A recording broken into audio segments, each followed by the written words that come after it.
One quiet move in the middle of the California night, and suddenly the entire royal world began whispering again. Because while the lights inside the sprawling Montecito mansion were still glowing behind tall hedges and security gates, a rumor began racing through legal circles and royal watchers alike. The FBI had reportedly seized new evidence connected to Princess Diana's missing jewelry trail. And almost at the same moment, Prince Harry quietly disappeared from the house he once called his fresh start in America. Not a public trip, not a photographed departure, no announcement, just silence and a private vehicle leaving through a side gate long before sunrise. And that is where the story becomes far stranger than anyone expected. Because according to people who claim to have seen early filings circulating in legal networks in Los Angeles, federal investigators had reportedly taken possession of something that immediately reignited a controversy that many believed had already faded away, fragments tied to one of Princess Diana's most mysterious heirloom pieces. Not rumors, not gossip, physical evidence.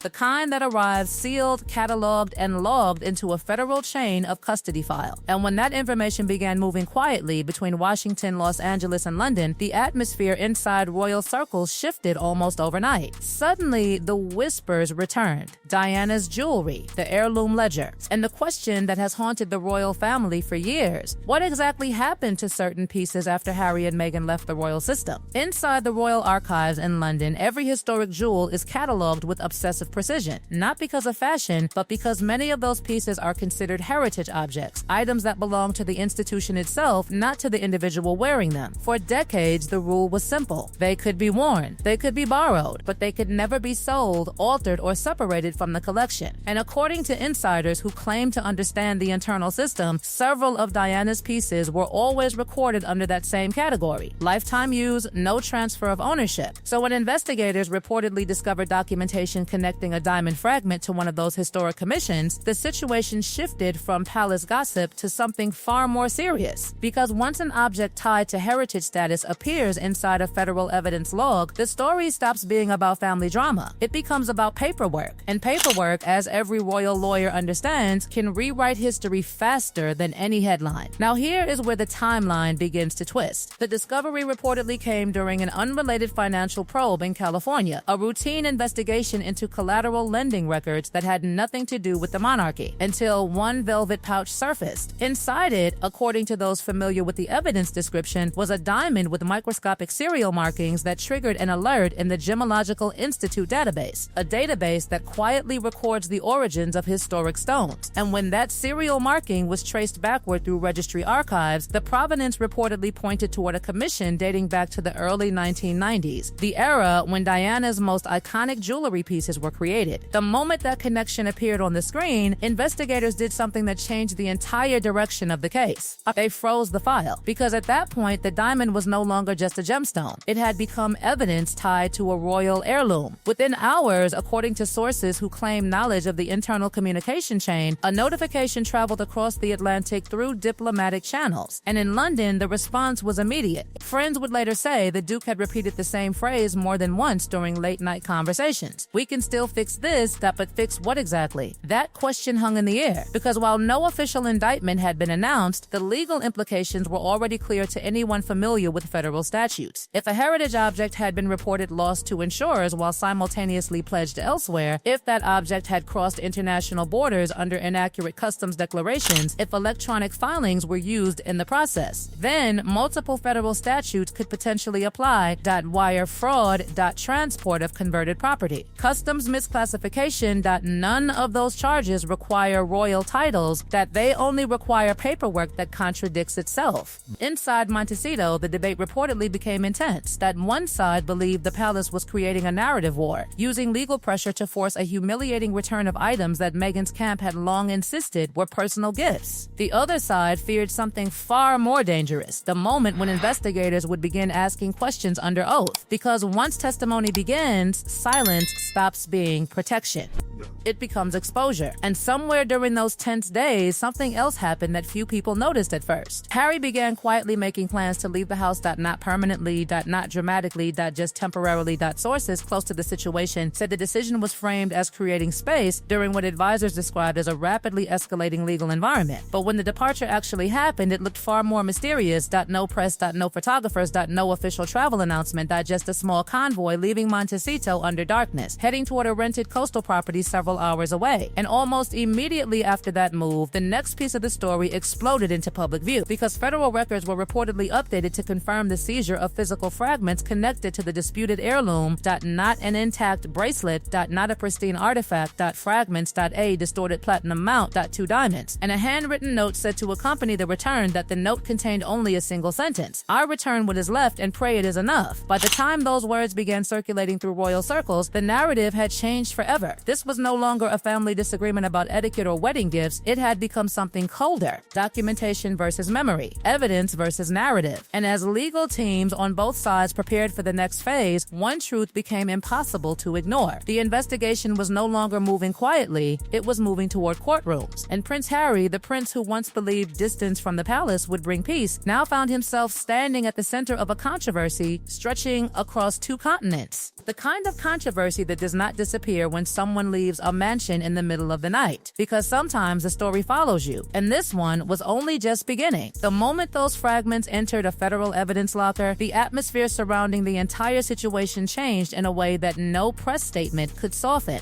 Because until that point, the controversy surrounding Diana's jewelry had existed mostly in whispers, speculation inside royal corridors, arguments between commentators, and competing narratives from people loyal to different sides of the story. But physical evidence has a way of freezing speculation into something far heavier. Once the distorted platinum mount and the 2 diamonds were cataloged, photographed, and sealed under federal custody, the matter stopped being about gossip and became something that lawyers could build timelines around. And timelines, when combined with documentation, have a dangerous habit of revealing contradictions that no public relations strategy can easily smooth over. Inside London, palace advisors reportedly reacted with the kind of quiet urgency that only appears when institutions sense that a private matter may soon spill into legal territory. The Jewel House ledger, the same ledger that has tracked royal heirlooms for generations, was reopened again. Every entry connected to Diana's commissions was cross-checked. Every photograph of those items was compared to the fragments now sitting in an American evidence archive. And slowly, piece by piece, the narrative began aligning into something far more complicated than anyone outside the system had previously understood.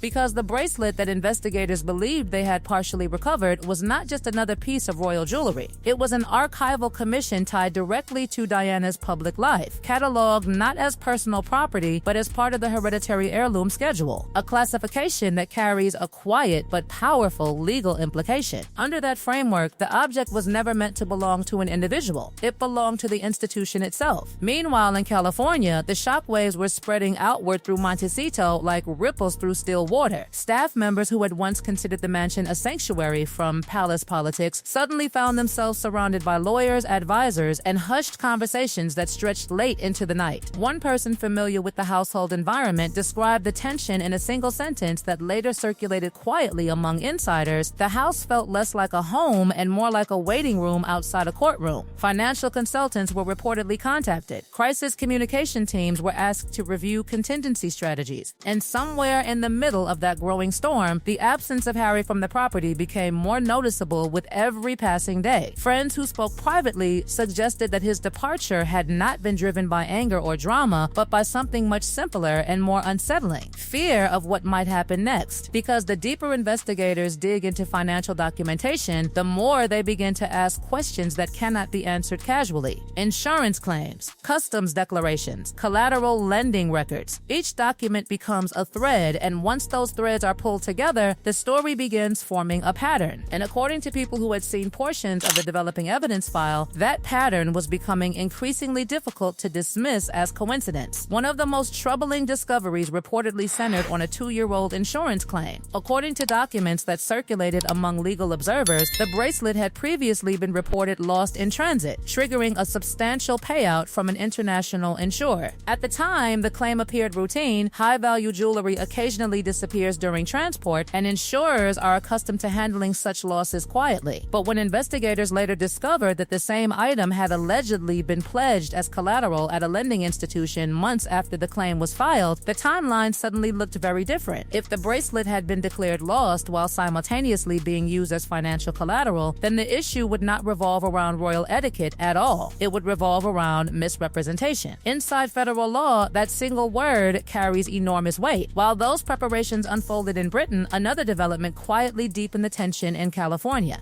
Insurance underwriters who had paid out the original claim began reopening their files. Under British law, if a payout is based on inaccurate information, the insurer has the right to void the policy retroactively and demand restitution. That meant the controversy was no longer confined to the palace and federal investigators. A third player had entered the arena, one with financial incentives to recover its losses and legal authority to pursue civil damages. The alignment of those three forces, Crown lawyers, federal prosecutors, and insurance investigators, created a situation unlike anything the Sussex household had faced before. What had started as a debate about royal tradition was evolving into a network of legal claims stretching across 2 continents. And for Harry, watching those forces converge from a distance in his temporary coastal refuge, the reality must have felt surreal. The prince who had once walked away from palace life in search of freedom now found himself orbiting a legal drama that seemed impossible to escape. Public reaction only intensified the pressure. Across social media platforms, the phrase "justice for Diana's bracelet" began appearing with increasing frequency. Commentators who had once framed the dispute as a cultural misunderstanding began shifting their tone, pointing out that gifts do not normally generate insurance claims or appear in collateral lending records. Even brands that had previously aligned themselves with the Sussex image of independence and reinvention began quietly reassessing their partnerships, aware that legal controversy carries a risk that no marketing campaign can easily erase. Yet the most haunting detail remained the condition of the recovered fragments themselves. Experts who examined the distorted mount concluded that the original structure of the bracelet had been irreversibly damaged. Nearly half of the platinum framework was either missing or twisted beyond restoration. The diamonds, however, still carried their microscopic serial inscriptions, the tiny markings that had allowed investigators to trace their origin back to Diana's commission in the first place. That contrast became symbolic in a way no one could ignore. The metal had lost its integrity, but the record of its history had not. Inside the jewel house in London, archivists eventually prepared a new entry in the ledger beneath the empty slot where the bracelet once rested intact. The notation was brief, almost clinical: recovered fragmentary, integrity lost, provenance intact. It was the kind of sentence that archivists use when history has been damaged but not erased. And that single line may end up defining the entire controversy. Because for the monarchy, the message embedded in the crisis is simple: heirlooms entrusted to individuals are never meant to become personal assets. For investigators, the case represents something else entirely: a puzzle of documents and transactions that must either align with the truth or expose the moment where they diverged. And for Harry and Meghan, the fallout now stretches far beyond a piece of jewelry. It touches contracts, reputations, and the fragile bridge between private lives and public institutions. Somewhere along the California coast, far from the walls of Buckingham Palace and the vaults of the jewel house, Harry reportedly spends long hours walking near the ocean while lawyers negotiate the next steps. Whether those negotiations will end in quiet settlements, courtroom testimony, or something even more dramatic remains uncertain. But one thing is clear: the night he quietly left Montecito did not end the story. It simply marked the moment when the real consequences began.